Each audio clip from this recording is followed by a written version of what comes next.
The Add-ons tab is pretty straightforward. At the very top, we have default measurement units, and this really just allows you to set your default preferred measurement units. But it really is just that, the default settings, and you certainly will be able to change that if you need to on a per digital twin basis, or anytime you order things like floor plans, BIM assets, and CAD files. Everything below that, like BIM files, Z57 files, Matterpacks, CAD files, and so on, this just enables or disables your users, your admins, and your collaborators' ability to place an order for those assets. So of course, if I need my collaborators to have that ability to order BIM files, I just need to toggle this on. If you're not sure about what some of these assets are, like BIM files and E57 files, and what that bundle includes, you can always just go into one of the model pages, go into the Add-ons tab, and there, just click on anything that you see, let's say CAD files, scroll all the way down to the bottom, and you can download sample files to know exactly what's included in the CAD files bundle. You'll also see toggles like content distribution for real estate. So if you enable this feature, every model in your account that has an address matched to a Realtor.com listing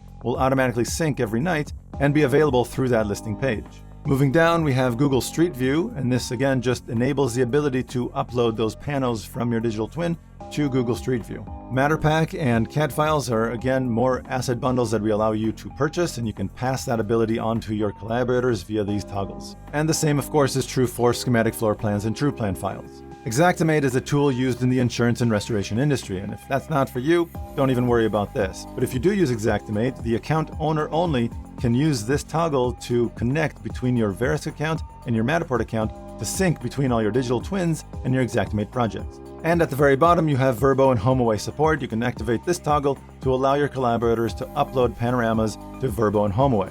Verbo and HomeAway don't directly support Matterport digital twins, but they do have their own 360 Pano virtual tour experience, and this add-on will allow you to easily upload your panoramas from your digital twin directly to those platforms.